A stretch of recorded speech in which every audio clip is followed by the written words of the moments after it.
A trauma bond is an unhealthy emotional attachment. It's a survival attachment.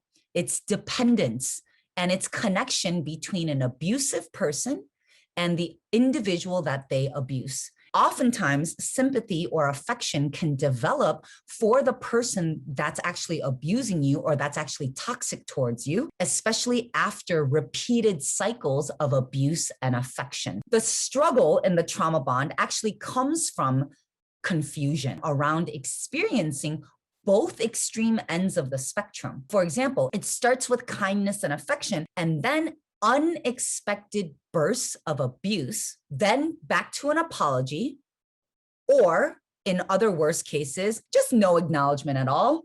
It's like it didn't happen. We just keep it moving. And then you repeat the cycle again.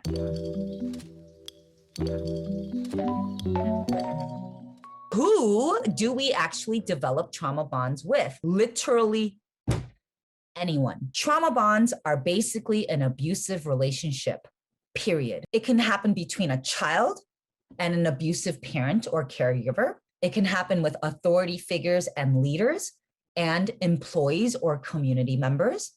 You can take this a step further, and it can also be religious or organizational extremism and or cults. It can also basically happen in any dynamic where there is a quote unquote hostage, literal or metaphorical. It can happen between friends. It can happen between coworkers, peers, siblings, family members, and so forth. It can literally happen with anyone.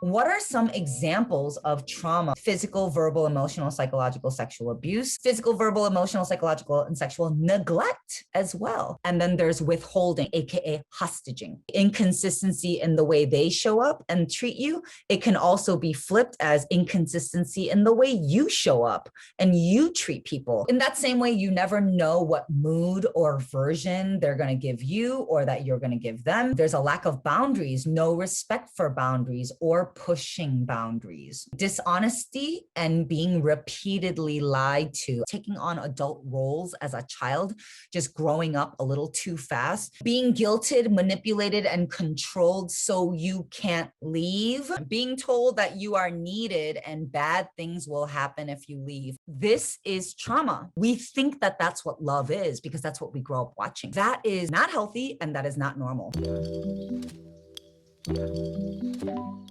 Here are some signs that you may be in a trauma bond or involved with dysfunctional relationships. First of all, you feel miserable or you hate the relationship that you are in, but you are unable to walk away. You feel incredibly distressed, heavy, and panicked when you try to leave the situation, when we hold on to when things were good as proof that they care or that they can change. You make excuses or defend their behaviors. You keep their abusive behavior a secret. You hold on to the hope that you can change them. You struggle to trust them, but you want to trust them. You constantly threaten to leave and they constantly promise to change. You have the urge to reach out to them after you leave. You can't stop thinking about them. If these kinds of thoughts are passing through your mind, that in itself is an indication that this relationship is probably dysfunctional.